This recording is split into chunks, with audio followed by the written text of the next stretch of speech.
All right, doing a little bit of filler, my customary filler, to allow all of my social media folks who were just blasting the link, letting them know that I started broadcasting, just allowing a moment to get in. I usually do this for the first 60 seconds.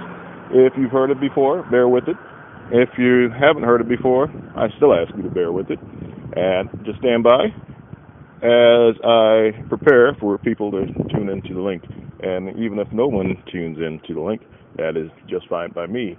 To be quite honest, this is mostly a verbal diary, if you will, just a spoken word, oral history kind of thing of my own life.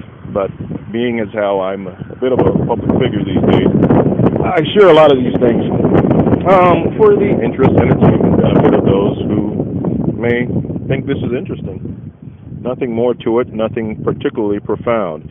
And here we go. Good morning, Baltimore. This is James MacArthur, your friendly neighborhood Baltimore spectator. What started out as just an innocent dog walk this morning has turned into a bit of a tour of one of my favorite parts of North Baltimore. Of course, you know it as Greenmount Avenue. I often refer to it as the corridor of death. Now, some folks may believe that I have an obsession with this area, and in a way I do, because it's an area that I have spent a large portion of my Baltimore existence in, or in close proximity, and I've become intimately familiar with it. Its vibe, its culture, the people, the neighborhood surrounding it, and it's actually an area I love. Believe it or not, it's unique. A lot of you only know Greenmount for the farmers market in Waverly, and that is actually a pretty cool thing. But there's a lot more to it. Forgive me if you're hearing a lot of wind noise. I've never used this device out here to do recording, and it is a little windy, so I have no idea what the sound quality is going to sound like. But you're hearing some of the ambient noise. I'm literally sitting on the stoop of an abandoned building, an abandoned row house. The whole block is abandoned except for one dwelling.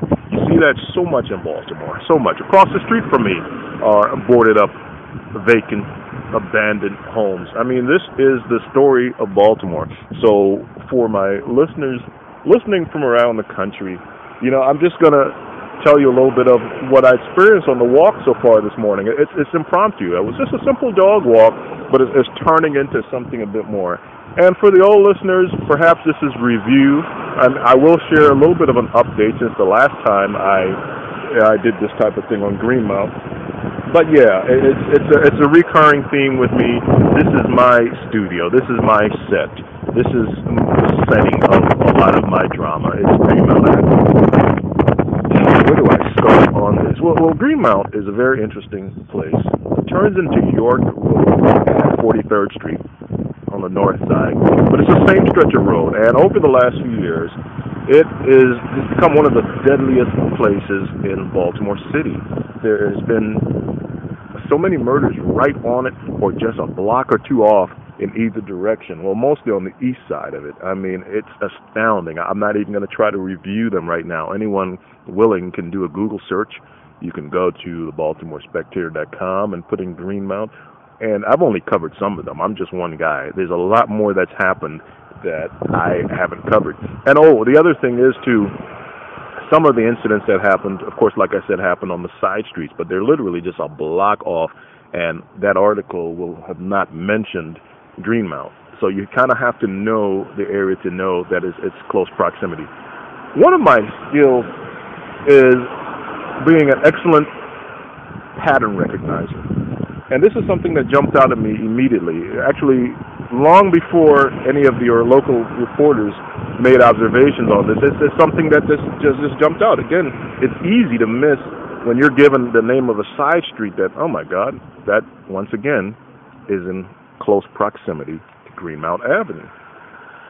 And we've had people run stats and run the numbers, and absolutely, it's not just a perception. It has been one of the more murderous stretches in the city, and there's a lot of reasons for that. And one of the reasons is that it's a primary north-south drug corridor, and anywhere you have a lot of heavy narcotics running, you're going to have a lot of associated violence with it. It just is part and parcel for that type of business. You can't. It's a much bigger issue to deal with that. But nonetheless, as a reporter, I report what I see. As a commentator, I give opinion, and sometimes I blend the two. So if you follow along, you can figure it out sometimes which one is which. In the last few years, there's been so many murders on Greenmount. The Yao brothers had, 3, 4, 5 shootings in 3 or 4 incidents and numerous murders inside that carryout. Now, they've received some grant money, thousands of grant money from Waverly to improve their facade. They have a new shutter on the exterior. They have some new cameras, getting new lighting. It's about time. It took numerous people to be murdered in that same carryout for this progress to take place. At the start of my walk, I ran into Casey Jenkins. He's the owner and proprietor of Darker Than Blue, which is a jewel in the rough, a diamond in the rough on Greenmount Avenue. If you have never been to that place, I'm giving him a free plug. He's a friend of mine. I've eaten at the place. It's excellent. I wouldn't just tell you that just to tell you that, but you can't beat the food at Darker Than Blue. It is a blend of Southern style. I mean, I don't even know how to describe it except that it's excellent. The portions are huge. The place has won awards. You will not be disappointed if you go to Darker Than Blue. Yeah, Google it. Just Google Darker Than Blue. Check out the jazz brunch, which is a buffet they're having this morning. You can't beat it. But back to Greenmount Avenue story. He told me that, recently, in the last several months or so, things have calmed down a lot on Greenmount. And I had to think about it, and I agree. Things have calmed down quite a bit on Greenmount itself, and the reason for this is a heavy police presence on the avenue. There's police on foot patrol, their cars posted, and it makes it a little bit undesirable for bad guys to do their deeds right there. But what's happened is the outlying streets, the side streets, the immediate area has seen crime go up. And actually, the police district that Greenmount is in, the northern district, has seen a huge spike in crime, 110% increase in crime. I mean, there's been so many murders, muggings, burglaries, several rapes. I mean, this area is out of hand. It's beyond Greenmount, but Greenmount is the largest avenue that goes through the northern district, Greenmount/York. I mean, this morning, just starting out on the walk, in a big van, busted out window, broken glass all over the ground, and of course there were some handcuffs attached to the door handle. I don't know what the hell happened there. Was somebody being held captive and they busted loose? Oh man, you see a lot of freaky stuff in Greenmount. I'll give you a little bit of history of Greenmount. It's the old color lines. When segregation existed, Greenmount literally was a line. If you were black, you couldn't live on the western portion of Greenmount, in the upper section of Greenmount and York Road. You had to live on the eastern side. And to this day, although it's not enforced by law, it's enforced by economics.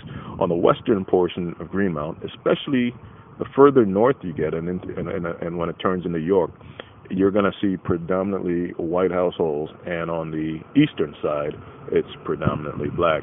Like I said, this goes back to when there was segregation there, but now it's just a matter of economics and who knows what other social factors go into this. I take a lot of walks over there, too, and believe me, I get looks when I'm walking through Guilford. Believe me, I get all kinds of stares, and occasionally I get stopped and questioned by someone. I'm talking about Joe Citizen.